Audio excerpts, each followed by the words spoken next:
This is now a quiet place of rest. But in April of 1862, all innocence and peace of Shiloh were about to be shattered and forever changed.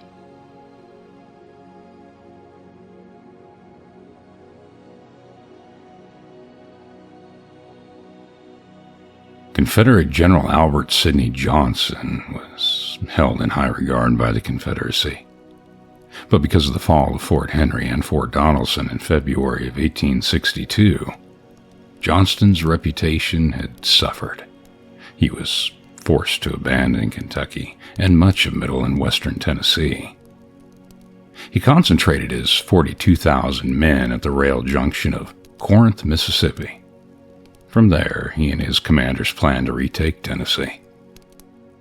General Ulysses S. Grant was sent to Pittsburg Landing on the Tennessee River, hoping for reinforcements that would bring his army to 75,000 men. From there, the Federals would launch an attack on Johnston at Corinth, but the Confederates beat them to the punch. In spite of delays in their march from Corinth toward Pittsburg Landing, the Confederates arrived on April 5th, 1862. Johnston was warned by his subordinates that Grant may have already been reinforced, which he hadn't been yet, and that he should call off the attack scheduled for the next morning. Johnston said, "I would fight them if there were 1,000,000. Grant as well would show his aggressiveness by refusing to have his men construct breastworks, figuring they might lose their fighting drive if they had defensive works. Besides, his plan was to attack the Confederates at Corinth, and Grant and Sherman, underestimating the Rebs, brought the Union to the brink of disaster. Sherman was told more than once by frontline officers that something was brewing in front of their position, but Sherman dismissed the claims as jumpy green pickets firing at anything that moved and admonished his men for it. Oh, he would see how wrong he was. On the early, clear spring morning of April 6th, 1862, the quiet Eden of Shiloh, ironically meaning place of peace in this context, would be shattered. Heavy skirmishing preceded the main Confederate attack past the country church there, and Sherman was finally convinced a Confederate offensive was underway when Confederate troops appeared as if from nowhere. And a volley of rifle fire ripped through his camp, killing his orderly standing next to him and wounding Sherman in the hand. As the seriousness of the situation finally dawned on him, he was heard to say, "My God, we're attacked." Grant heard the firing from approximately 9 miles away, while at his headquarters in Savannah, Tennessee. He immediately boarded a boat and raced to Pittsburg Landing, docking somewhere between 8:30 and 9 in the morning on the 6th. But even Grant's presence on the field did little to quell the panic and retreat of his green troops. And luckily for Grant, the Confederates were just as green. In spite of their success, there were Southern units that retreated, disorganized. Grant rode the battlefield, organizing a defensive line along the ridge west of the landing for his men, and Confederate General Johnston also rode on the front, rallying and organizing his men. Bullets ripping through the air like torrents of lead, clipping his uniform, and tore a sole off of his boot. And the story goes that he laughed while showing others how close he came to death. But unbeknownst to him, one round had found its fatal mark. At about 2:15 in the afternoon of the 6th, Tennessee Governor I.H.A.S, who was acting as a volunteer aide, rode up to Johnson and thought he appeared unusually pale. Harris asked Johnston if he had been wounded. "Yes, and I fear seriously," came the answer. Johnston had been struck by a rifle ball, the bullet tearing into the back of his right knee. Some to this day thinking it may have been friendly fire. From the description and written statements by witnesses, it sounds like his popliteal artery had been severed. Johnston apparently didn't feel it at the time. Adrenaline is a funny thing. But it is also said that, due to being wounded in a pre-war duel, he also had chronic numbness from nerve damage. Well, within a few minutes, General Albert Sidney Johnston, who had sent his personal surgeon to help some wounded Union prisoners, had bled to death. It's said that a surgeon's field tourniquet was found in his pocket after the fact, which might very well have saved his life. Who knows? Anyway, troops wrapped his body so that others wouldn't know they had lost their commander, and General P.G.T. Beauregard took over command of Confederate forces. While Northern troops continued to retreat, Grant ordered the troops in his center along what they later called the Sunken Road to hold that position, ordering it at all hazards. Some 4,500 Federals held back a dozen Confederate assaults on their position along the road, and from the point of view of the 18,000 Rebs who advanced upon the Union position, it became known as the Hornets' Nest, a place of bloody slaughter. Due to the tenacity of the Union troops, frustrated Confederate commanders ordered 53 cannon to concentrate their fire on that area.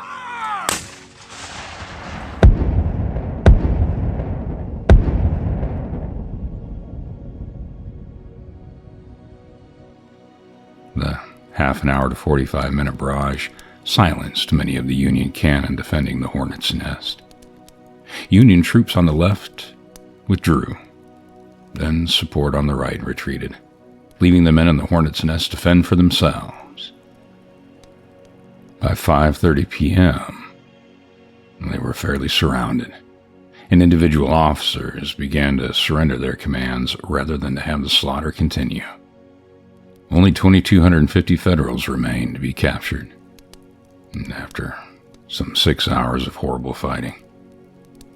But they bought time for the rest of the army, allowing Grant to establish a new line closer to the river under the protection of massed Union artillery and the cannons of the Union gunboats on the Tennessee River. In post-war years, the controversy would emerge as to why General Beauregard called a halt to his troops' advance instead of driving the Federals into the Tennessee. Well, in all fairness, the Confederates thought they had already won, capturing the Yankee camps, thousands of prisoners, and 40 artillery pieces, and they were simply exhausted. Well, the next day, after some rest, they thought they would just mop up. But, well, Grant had other plans. Late in the day, the future author of Ben-Hur, Major General Lew Wallace, finally arrived on the Shiloh battlefield with his division, while Buell's Army of the Ohio was ferried across the Tennessee River all night long in the pouring rain to swell the number of fresh troops by some 25,000 or so. More bodies to feed the meat grinder.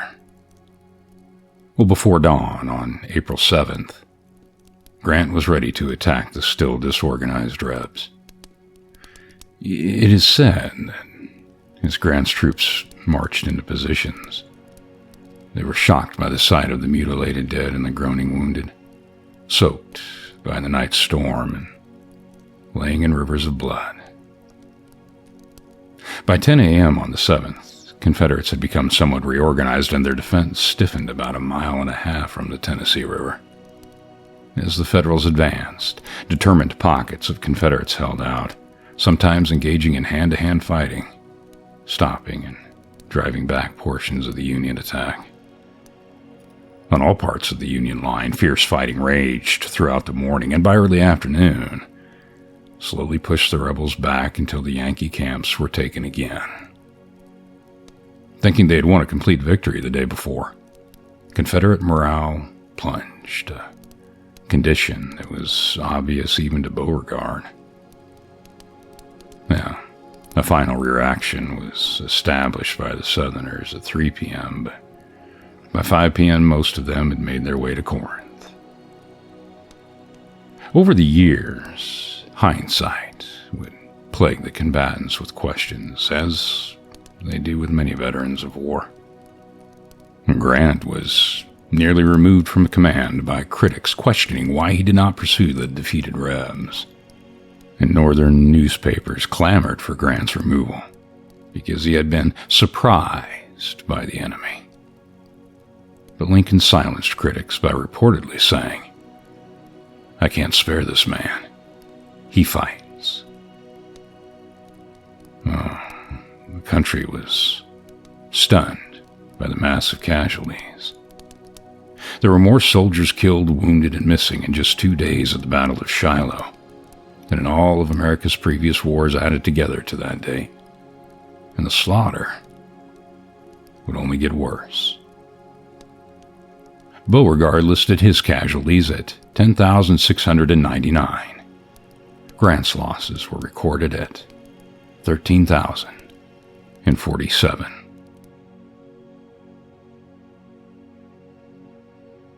The Union and Confederate dead were buried in mass trench graves after the battle. Oh, some were eventually retrieved by their families and returned home, but most remained. In 1866, Union soldiers were removed and reburied in the newly established National Cemetery overlooking Pittsburg Landing. One story persists over the past couple of decades now. It refers to what has become known as the Angel's Glow, a supposed story of Shiloh seen as a glowing, writhing sea on the night of April 6th from wounded men whose wounds seemed to glow. Well, there are no known eyewitness accounts, medical records, or after-action reports to verify this phenomena. However, perhaps in a basement, an attic, or storage area somewhere, records or statements do exist.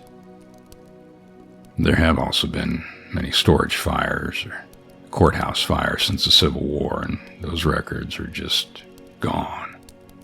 Their contents never to be known.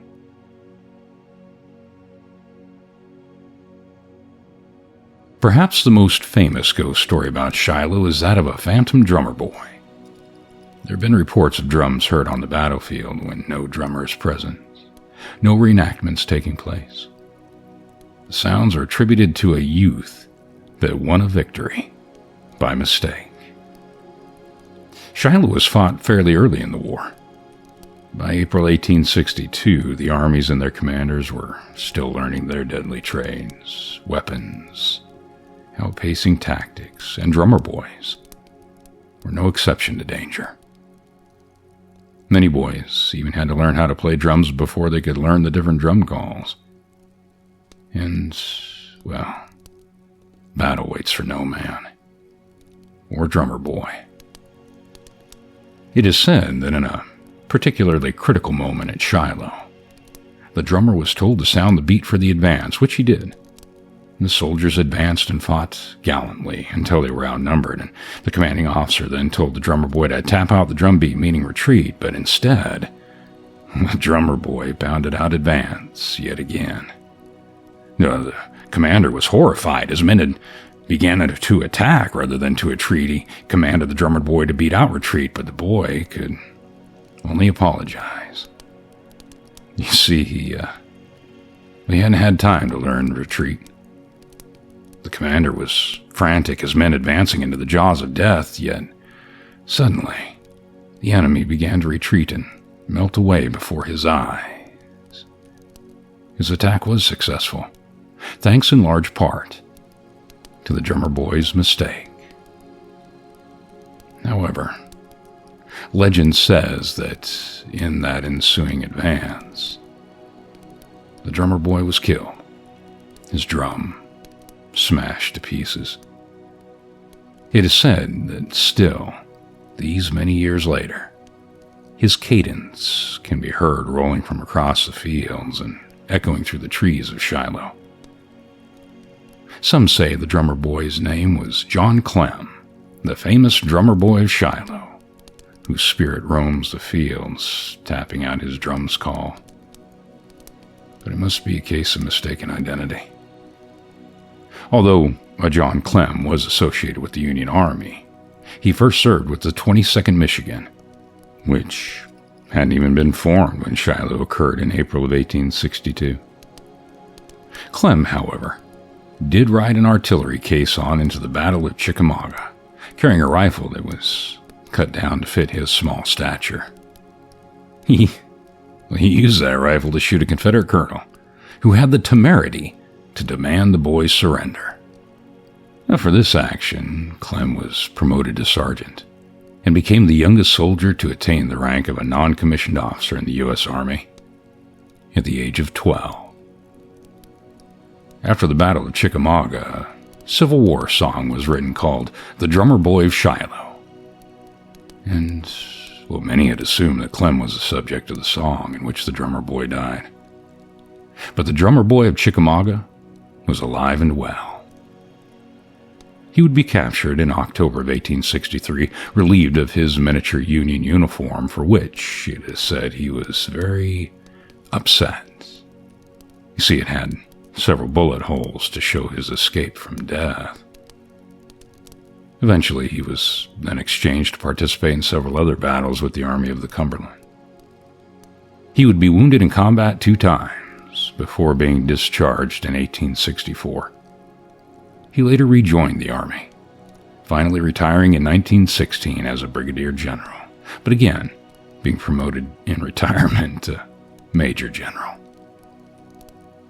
While most are considered to be myth, legend, or provably wrong, there have been many who have been named as the drummer boy of Shiloh: John Clem, Henry Burke, Heinrich Boudke, or Edward Hager, for example. While there is a grave for Henry Burke at Shiloh, there is no such name listed on the 58th Ohio Infantry's roster, to my knowledge. So, while the ghost of the drummer boy of Shiloh plays on, his identity, at least at the time of this video, remains unknown.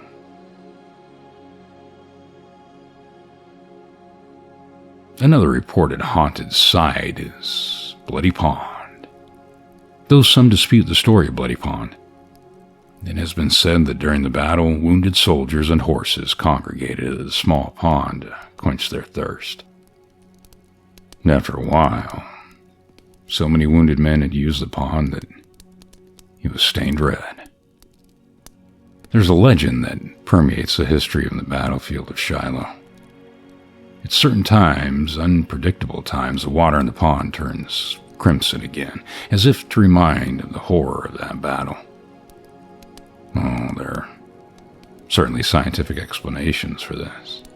Some said reflecting on the water that make it appear red, but then it would be stained every night with the setting sun. And it isn't. Perhaps others say it's the clay around it that tints it red when it rains particularly hard. But then it happens when there's been no rain. And one final theory is that there is a particular type of algae that grows in the pond at certain times of the year and paints the water the color of blood, and that is known to happen. At other times, the water only appears bloody for only several minutes to a couple of hours, and an algae bloom just doesn't work that way. Is it just an appearance, a residual reminder of the horrors of that struggle?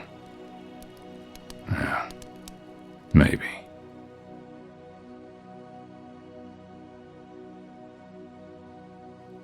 Another story is that a man and his friend were parked near Bloody Pond. The park was supposedly deserted, and so they felt a little uneasy when they looked in the rearview mirror and saw a man dressed in gray approaching their car from behind. They were slightly confused as well because they had just driven down that stretch of road and had seen nobody. Oh, well, maybe he was hiding to ambush and scare them, they thought. Well, they wanted to get a picture, and the driver stepped out of the car while the passenger continued to watch the man approach. When the driver got out, he looked back to keep an eye on the man, but could not see him anymore. The man had just simply disappeared. The passenger said that he could still see the man in the rearview mirror at the same time, and looking over to his friend and telling him to get into the car, the passenger looked back in the mirror and the man was gone. After they left, they later discussed what had happened and figured they both observed the man in the mirror for 3 to 4 minutes.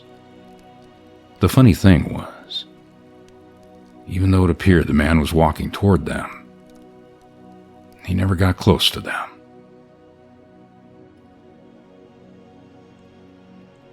There's the old caretaker's house in the park. Although the happenings there might seem bizarre to some, those who followed the supernatural will find the events are all too common. Some say it's the work of poltergeists, sounds of footsteps roaming about the floor when no one can be seen, doors opening and closing by themselves, and disembodied voices being heard. And then there are the sounds, all too common on battlefields.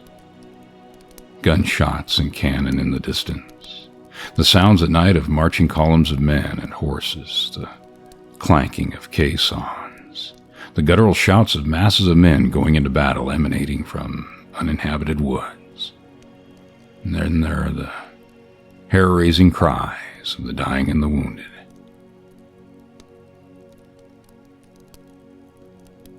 There's also a legend about a grave on the bank of the Tennessee River, just outside the battlefield, at the far end of Hagy's Catfish Hotel's parking lot.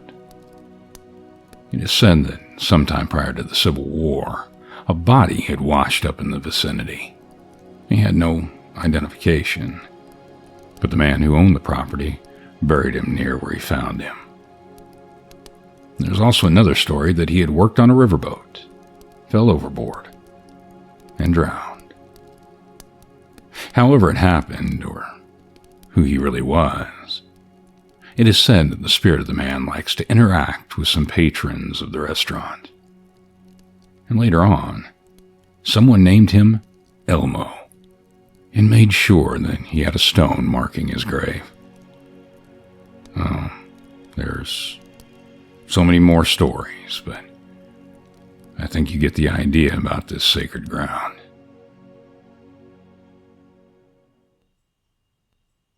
(1862) is an early stage in the war, a war that many initially thought would be over in a matter of days.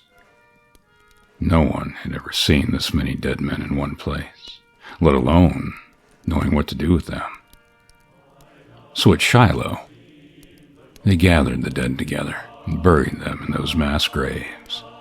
Many believe the spirits of these men continue to roam the battlefield. According to the National Park Service, there were up to approximately 12 mass graves, each filled to capacity with the bodies of the dead. Some believing that former enemies were mixed up and now lie together as brothers in arms.